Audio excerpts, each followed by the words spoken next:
Hey, Josh Versace here. So, War of the Visions is coming out for English very soon. So, based on the 5 months that I've been playing the Japanese version, I'm going to tell you what the 5 best and 5 worst reroll units are. So, we're only talking about ultra rare units. That's the highest level of rarity. And looking at units that are going to be kind of future proof, that will continue to be good even as the game moves on. And I gotta say that I'm not exactly sure what units are going to be available in the English version when it comes out. So make sure to check the details of the roll to see what units are available. So number 5 here is Rob. Rob's main class is Samurai. He's also got Lancer and Soldier as his subclasses. He's a great glass cannon. And he is awesome at raising his critical and his dodge, making RNG a weapon for him. He can hit far away with some of his samurai attacks, and he's got passives that really work into his kind of setup using this attack. So he's also got Soldier of the subclass, which will allow him to sacrifice HP for more damage. His Trustmaster item, which is an item that you get when you max the character out, is really good because it raises both Slash and CT for characters around him. And just generally, he's a cool guy. He's a cool old guy with a nice design. Negatives here, though, he's RNG dependent. And when Orlando comes out, Orlando is also a samurai. He's gonna not be quite as exotic and cool. Because Orlando does everything better. He's speed tied with Stern, and that's a problem because Stern and he are both weak to each other. Rob is light, Stern is dark, and Stern has better movement and range options. So Stern is most likely going to snipe Rob before Rob can do much in PvP. But generally, I think Rob is still a pretty good pick. All right, so next up, number 4 is Stern. So Stern is the leader of the game. You're going to see many people talk about him being the best reroll option. I'm saying that he's not the best because he's not really future-proof. He is very dominant in PvP in the early kind of stages of the game. But he loses out when the power creep starts. So, he's easily one of the best damage dealers in the game, even later in the game. And no element resists dark, so he can consistently deal very good damage. And he's got the movement and the damage to really get the most out of that. So, the best tank in the game just happens to be light element, so Stern can do extra damage to him. So the negatives about him, as more ranged and dark characters get introduced, he kind of loses his usefulness. Stern cannot take a hit.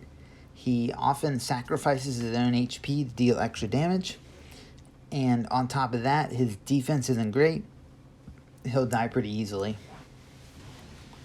His Trustmaster skill is not great. Also, there's a Christmas version of Ramadan that will be released during the holidays that has almost exactly the same setup. And I feel like because of what happens in the story, no spoilers, there's probably going to be another version of Stern in the future that is probably going to be a lot better than this version, because this version is already starting to kind of get power creeped away in the Japanese servers. Alright, next up is Shiza. So, Shiza is all around a very good character, and her Trustmaster item is probably the best in the game. So she is Monk Thief Lancer. Monk is very strong and very versatile. It has all those support options that Monk had in Final Fantasy Tactics, if you played that. So you got some healing, you got some status ailment healing. With her Thief subclass, she can do Time Steal, which will steal CT from an enemy and then raise her own speed. This is a crucial move for raids because this will allow you to stop the enemy from moving and really build up chains. She's faster and sturdier than Stern. She just doesn't do as much damage, and her ranged options aren't as great. But again, her Trustmaster is so good that her Trustmaster item, which can be equipped on any character, will give you an auto AP kind of regeneration. AP is the points that you use to do your special skills, and this is crazy. It's a game changer for some characters. So just having that is totally worth it.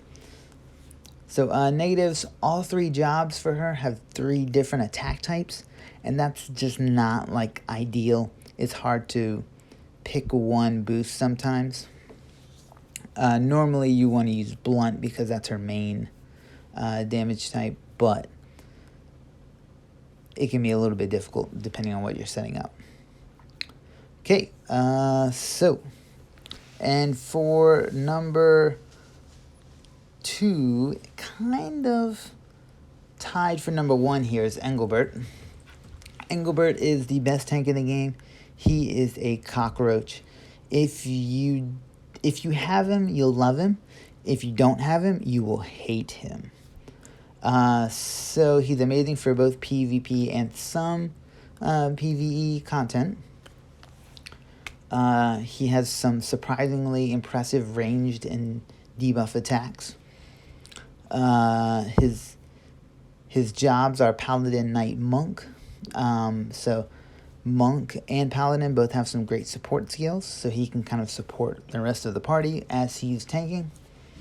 And his vision, there's a vision card that will raise hate, which is like aggro, and it's not even a UR, it's an SSR. It's pretty easy to pull, and that will make him absolutely great because it will also raise his attack. So only kind of downsides here is that tanks are not useful in certain PvE content, like raids. So Mont, the main character they give you, is also a tank. He's just not as good of one. So you kind of already have a tank. So that's sort of a negative for him, even though he's way better than Mont will ever be. His Trustmaster is also not great in that it lowers his HP to raise his attack. It kind of goes against everything that he's supposed to do. But the good thing about the Trustmaster items is that you can give it to other people.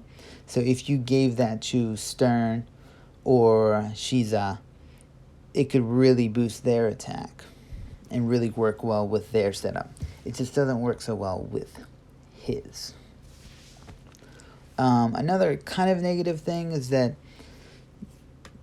once they introduce the Warrior of Light from the first Final Fantasy, he is also a light tank, and so far, even though he hasn't been released in JP just yet, just based on the build, he's probably a better tank than Engelbert is. So, alright, and finally, kind of tied for first, I think she's a little bit better than Engelbert as a reroll, is Mediana. So she is pretty much by far the best mage in the game. She's one of the best all-around damage dealers, and what's great is she can use her limit burst in the start of battle. So as soon as you start, you can use your limit burst, and it has a huge range. It's a game changer both for PvP and story battles. There are some story battles she can just get her one turn and completely destroy all of the enemies in just that turn. Makes it super easy to grind out those battles. Even her weaker spells like Blizzard, hit pretty hard once she's leveled up. And there's not a lot of characters that have good AoE attacks, and that's what black mages are all about. So speaking of which, she's a black mage with green mage and ninja subclasses. Ninja unfortunately doesn't do a lot for her. It gives her some movement and speed passives, which are nice. But green mage is kind of nice because she can lower the magic defense of enemies before she starts hitting them with her magic. So she gets drain, so she can heal herself. And that is just one of her normal black mage skills. And she's weak to fire, but there's not a ton of good fire characters in the early parts of the game. So I really think that she's amazing. As for a negative, she's a little bit squishy, but that's about it. Alright, so here are the worst ones.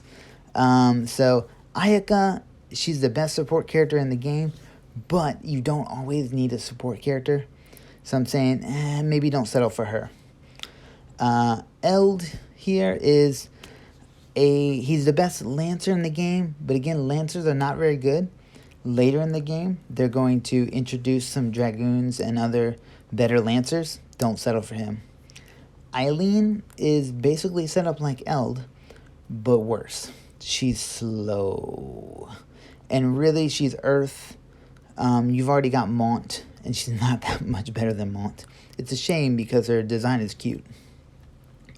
Mashiri, definitely don't settle for her just because she's just generally not great. She's kind of a healer, kind of a damage dealer. She's not really great at anything. Also, you can just pay money to buy her in the special shop. I don't know. Finally, Gilgamesh. Gilgamesh is great, but he is like a god in the story, so they make his character shards twice as expensive as other characters. So unless you're going to spend a lot of money in this game, I do not recommend settling for Gilgamesh as your reroll character.